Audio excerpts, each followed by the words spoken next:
హైదరాబాద్ నార్సింగిలో అమానుష్య ఘటన జరిగింది. నార్సింగి పిఎస్ పరిధిలో బాలికకు గంజాయి తాగించి ముగ్గురు రౌడీ షీటర్లు అత్యాచారానికి పాల్పడ్డారు. ప్రస్తుతం బాలిక పరిస్థితి విషమంగా ఉన్నట్టు తెలుస్తోంది. పరారీలో ఉన్న ముగ్గురు నిందితుల కోసం ప్రస్తుతం పోలీసులు గాలిస్తున్నారు. డీటెయిల్స్ మా ప్రతినిధి కుమార్ అందిస్తారు. కుమార్. Thank you Chandu.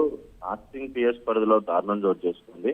అయితే ఏదైతే బాలికకి గంజాయి సేవించి ఇప్పుడు రౌడీ షీటర్లు ఆమెను రేప్ చేసి అక్కడ వదిలేసి వెళ్ళిపోయిన ఘటన అయితే చోటు చేసుకుంది. అయితే వెంటనే అక్కడ ఉన్న స్థానికులు స్పందించి బాలికను ఏదైతే ఆసుపత్రికి అయితే తరలించారు. ప్రస్తుతం పరిస్థితి విషమంగా ఉందంటూ కూడా ఇప్పటికే డాక్టర్లు అయితే చెప్తున్నారు. అయితే ఇందులో ప్రధానంగా చూసుకుంటే వీళ్ళు గట్కేసర్ తీసుకువెళ్లి రాంపూర్ అనే ప్రాంతంలోని వీళ్ళు ఆమెను రేప్ చేసినట్లయితే తెలుస్తుంది.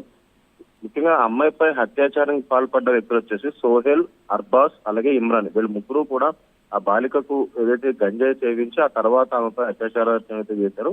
ముఖ్యంగా బాలిక తల్లి ఏదైతే తన కూతురు కనిపించట్లేదంటూ కూడా ఇటు పోలీసులు కూడా నార్సింగ్ పోలీసులు కూడా ఫిర్యాదు అయితే చేసింది.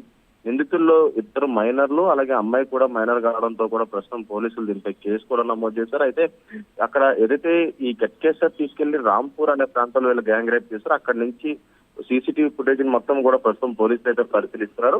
అయితే వీళ్ళ ముగ్గురు ఎటు వెళ్లారనే దానిపై ప్రత్యేకంగా ఒక బృందాన్ని ఏర్పాటు చేసి వాళ్ళు పట్టుకునే ప్రయత్నాలు అయితే చేస్తున్నారు. అయితే ఈ అమ్మాయికి గంజాయి సేవించి అత్యాచారం చేయడంతో కూడా ఆ బాలిక పరిస్థితి చాలా సీరియస్ గా ఉన్నట్లు కూడా ఇప్పటికే డాక్టర్లు అయితే చెప్తున్నారు. ఈ నేపథ్యంలో ప్రస్తుతం దీనిపై కేసు కూడా నమోదు చేశారు. దీనిపై పూర్తి దర్యాప్తు చేపడతామని ఇటు పోలీసు వర్గాలు కూడా తెలియజేస్తాయి. చదువు రైట్ కుమార్, థ్యాంక్ యూ.